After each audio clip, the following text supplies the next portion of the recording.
Bonjour à tous, on va parler aujourd'hui concernant la mitzvah de Matanot Le'Evionim. Est-ce qu'on peut la faire par un virement? Est-ce qu'on peut faire cette mitzvah par un virement? Donc, comme tout le monde le sait, on a une mitzvah le jour de Pourim de faire deux cadeaux, enfin deux dons à deux pauvres. C'est-à-dire un don à chaque pauvre.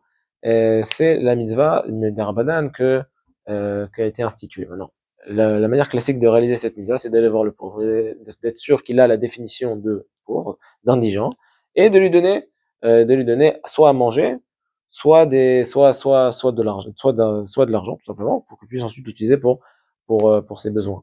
Est-ce que maintenant, si quelqu'un veut faire ça par cette mitzvah avec de l'argent, est-ce qu'il pourrait le faire par un virement? Est-ce qu'il pourrait le faire ou pas? Il faut pour cela savoir qu'on peut faire la mitzvah avant tout. Mishloach manot, il n'y a pas besoin que la personne me voie. Même si je fais par un envoyé, par un intermédiaire, il y a aucun problème de, par exemple, de donner de l'argent à un intermédiaire. Cet intermédiaire donnera l'argent aux pauvres, il n'y a aucun problème. On peut faire cette mitzvah-là.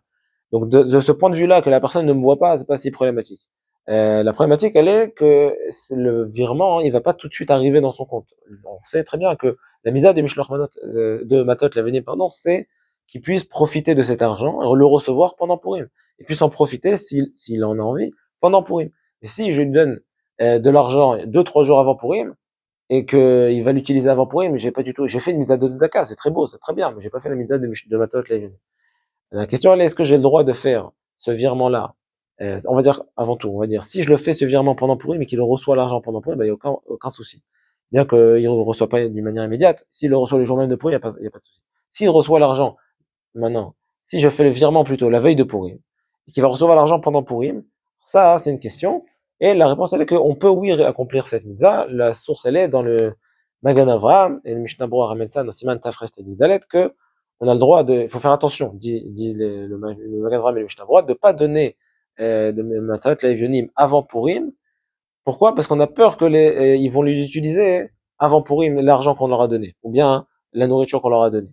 Comme ça, écrire les poscrits. Donc de là, on peut comprendre que si je suis certain et je dis explicitement à la personne à qui j'envoie l'argent qu'il utilise cet argent que pendant Purim, et je me suis assuré qu'il reçoit cet argent que pendant Purim, il n'y a aucun problème, même de faire le virement avant Purim, puisque l'argent sera utilisé pendant Purim. Si par contre je fais le virement pendant Purim et que l'argent arrivera dans le compte de la personne en question après Purim, ah, ça c'est une autre question.